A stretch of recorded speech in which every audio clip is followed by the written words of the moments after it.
Hello and welcome to this video about proteins.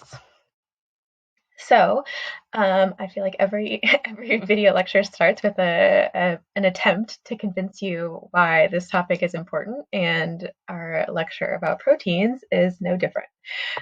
So proteins are, in my humble opinion, the best macromolecule of all of the different macromolecules. So far we've talked about lipids in the context of the cell membrane and things moving in and out of the cell.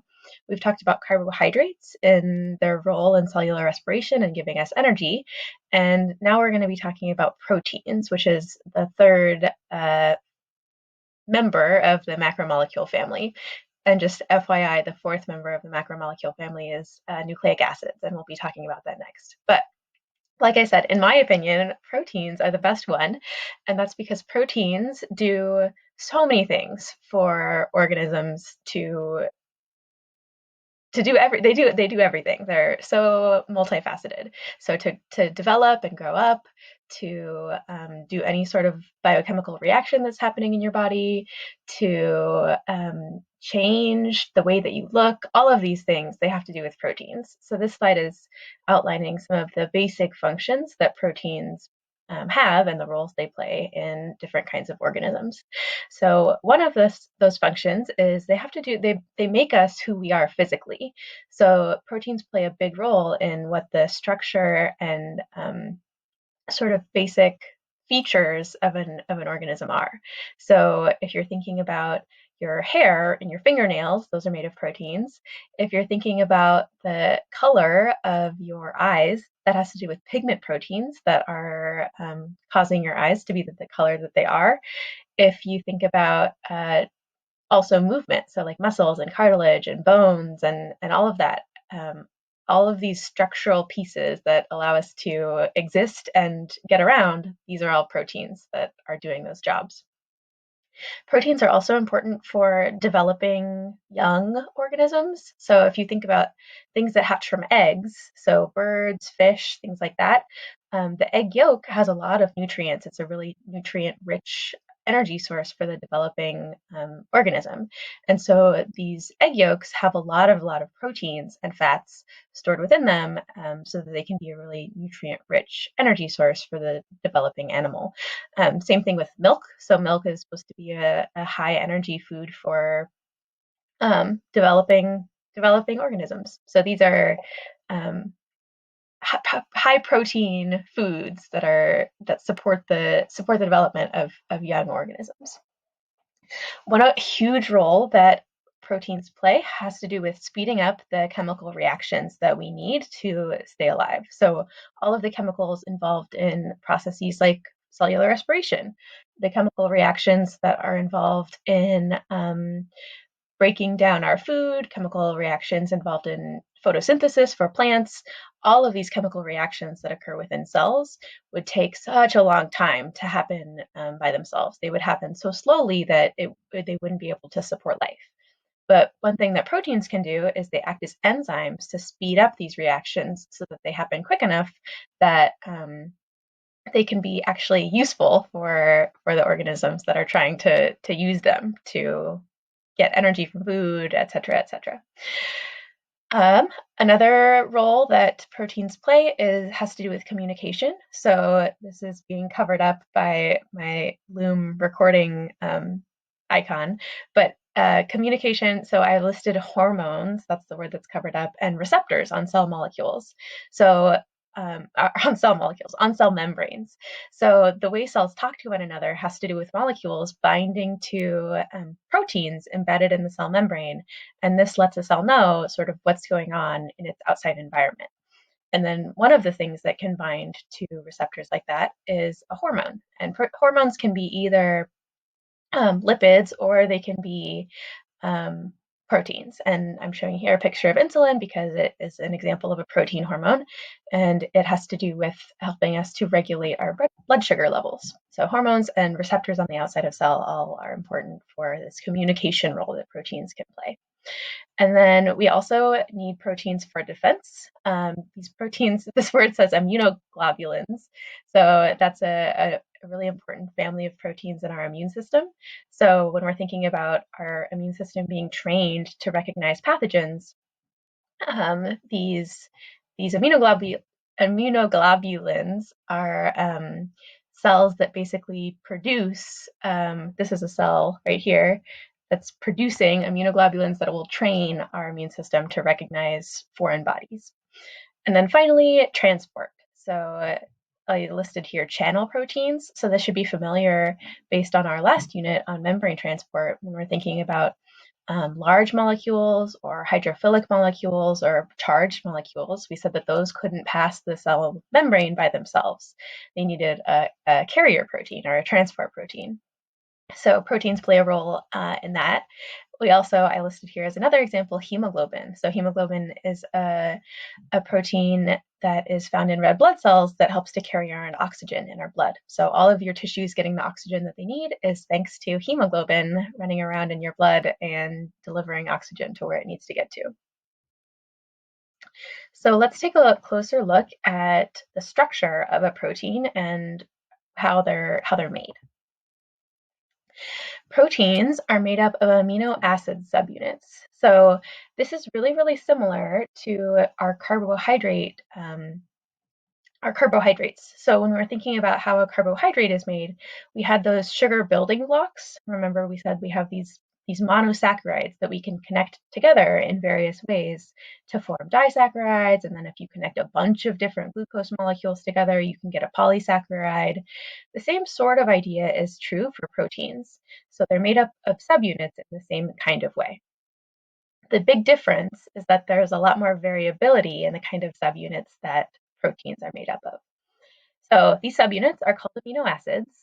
So amino acids are the building block for a protein, and each amino acid has three main parts. Two of these parts are the same for every single amino acid.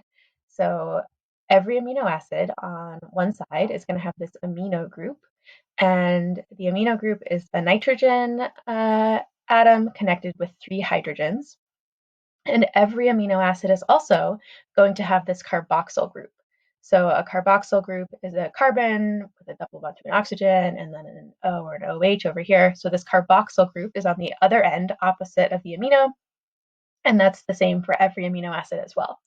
And then this central carbon and this hydrogen are also the same. But where it gets interesting is this R group right here. So the R group is different for every single amino acid.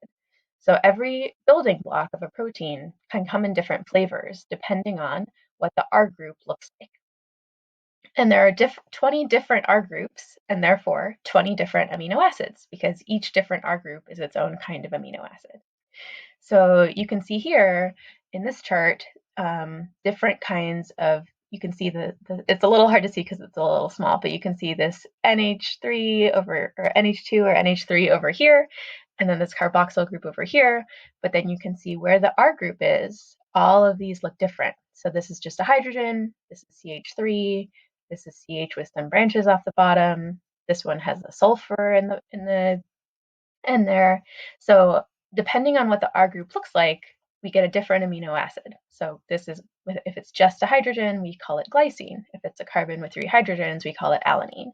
So every amino acid gets a unique name based on what's in that R group position. And the cool thing about these amino acids is that there's 20 different kinds and they all have different properties. And those properties are going to depend on what the R group looks like. So some R groups you can see here are nonpolar, some are polar. So this would be like a bunch of hydrophobic amino acids, and these would be a bunch of hydrophilic amino acids. Some even have a charge. So you can see here there are 3 amino acids that have a positive charge and 2 that have a negative charge. So these different R groups let the amino acids have these special chemical properties and let them do unique things. And they'll interact with each other in different ways based on those R groups. Okay, so this is a slide just showing how amino acids are joined to form proteins. So what proteins are essentially long strands of amino acids all joined together. So you can think of this as being almost exactly the same as how we were joining together glucose monosaccharides to make polysaccharides. We actually can call a chain of amino acids a polypeptide. So that poly prefix just means like a lot of the thing. So polypeptide is a lot of amino acids. Polysaccharide is a lot of sugars joined together. They're sort of parallel to one another. And the exact same reaction that we talked about with our sugar molecules is used to join our amino acids. So we said a dehydration reaction in the game you guys played that was represented by the tape card is going to occur just the same way that it occurred between glucose molecules. It's going to occur between our amino acids to join them together. And you can see here that what a dehydration reaction actually is, and where it gets its name, is that we're combining an oxygen and a hydrogen from the carboxyl end of one amino acid to the hydrogen from the amino end of another amino acid. So together we have an oxygen, a hydrogen, and a hydrogen, which makes water. So we're taking out a water molecule. That's where this dehydration is coming in. And by doing so, we're joining together this carbon and this nitrogen. So now you can see in the second molecule, there's a bond, a peptide bond, which is just a covalent bond that joins together two amino acids between this carbon and this nitrogen. So dehydration reactions are what we use to join amino acids together to form proteins. So one analogy that you can think of if you're having trouble conceptualizing this idea of building blocks to make big molecules, so like building blocks of amino acids to make polypeptides. Some people think of like a necklace that's made up of a bunch of individual beads. The beads would be the amino acid, and the necklace as a whole would be the polypeptide or the protein. Some people also think of trains. So if you've ever seen a train in real life, you know it's a bunch of different cars linked together. And so in this analogy, the train cars would be the amino acid, and the train as a whole, the train itself, would be the protein or the polypeptide. Okay, so this is a really important point that I was sort of getting at earlier when I was talking about the different amino acids. So I said in our very first slide, all the different roles that proteins can play within an organism. They do a ton of different things. And the reason that they can do so many different things is because there's a ton of variety within the protein family. And that's because proteins are typically 50 to 2,000 amino acids long. And if you're thinking about a chain of 2,000 amino acids, like that's a lot of amino acids, right? And within those chains, we have 20 different options for what amino acid we want to use. And those amino acids can be placed in any order that you want. So if you're looking at this polypeptide chain right here, we're zooming in on these 4 amino acids right here. And here we have phenylalanine, leucine, serine, and cysteine. And so, for example, cysteine is a hydrophobic amino acid. So it's got special properties there, and it can also make special bonds with other cysteine molecules. Serine has properties that's unique to it. So all of these special properties that these different amino acids have are going to come into play. And so the fact that we can get so many different kinds of amino acid strands, or we could also say so many different kinds of polypeptides, means that we get literally millions of different possibilities for what our polypeptide strand might look like. And that comes from the fact that we have so many options for each position. For right here, there's 20 different options. For right here, there's 20 different options. For right here, there's 20 different options, and so on and so forth. And because of that, we can make so many different shapes and have molecules with different chemical properties. And this allows proteins to do all of the functions that they need to carry out. So this idea of shape having to do with function is going to be a theme in biology. So form and function are tied together. So the fact that proteins can take on so many forms, so many shapes, lets them have so many functions. And this is different from polysaccharides like starch, because remember, with a polysaccharide, we're looking at again, long chains of molecules. So again, we were combining a bunch of different glucose molecules together. But the only building block that we had was glucose. So it's just glucose, glucose, glucose, glucose, and so on and so forth. We talked about there being different branching patterns. So some molecules like starch are just straight ropes, whereas molecules like glycogen, polysaccharides like glycogen, have a lot of branching. So you can get variety in that branching, in the form of branching, but the raw variety of building blocks in proteins is unmatched by anything in the sugar or carbohydrate family. Okay, so this slide has to do with protein shape and how proteins get the structures that they need to carry out their jobs. So this is listing the 4 different levels of protein structure. So those 4 different levels are called primary structure, secondary structure, tertiary structure, and quaternary structure. And so we'll go through them one by one. Primary structure just has to do with the chain of amino acids. So this is what we've been talking about before, this idea of like beads on a string or the sequence of amino acids that we have. So this is shown right here. We've got a bunch of different amino acids in a different order. And so the sequence or the ordering of our different amino acids and then the chain that we build, that's primary structure. So no folding, no organization yet, just the chain of amino acids, and they're all joined by a bond. Secondary structure has to do with individual regions. I wrote here local folding.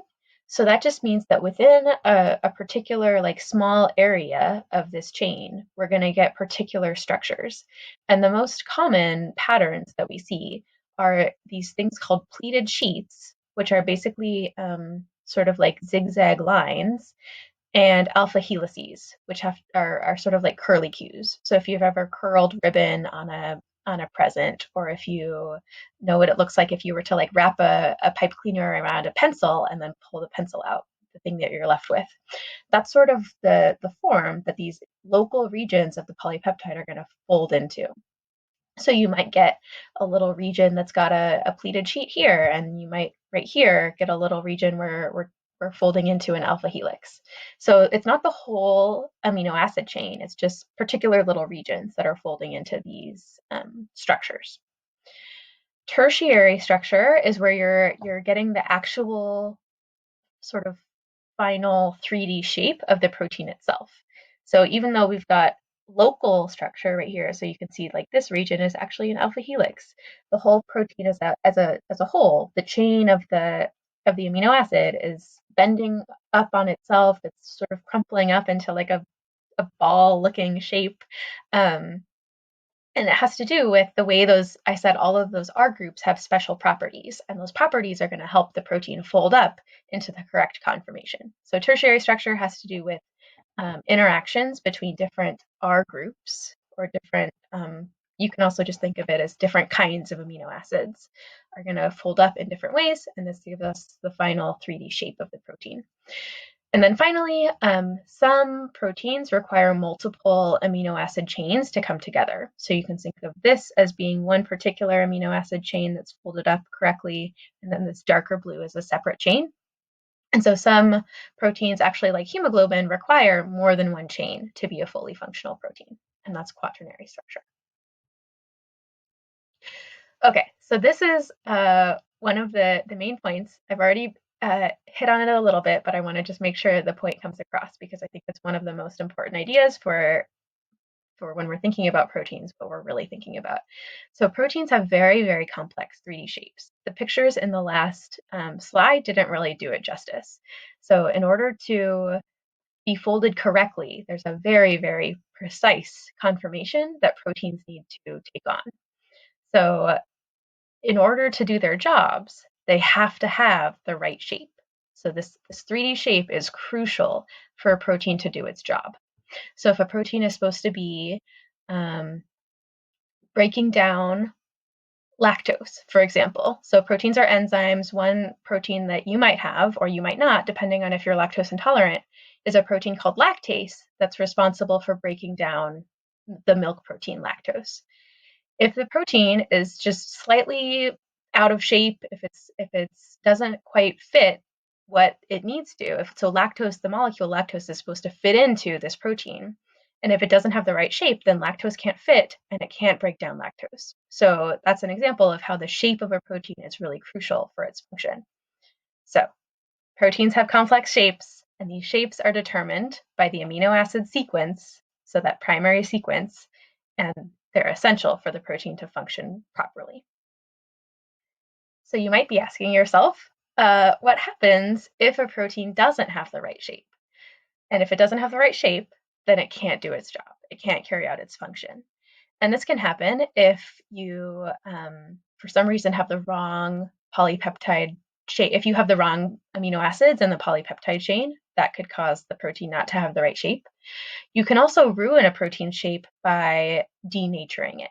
So denaturing is the word we use when a protein loses its proper 3D conformation.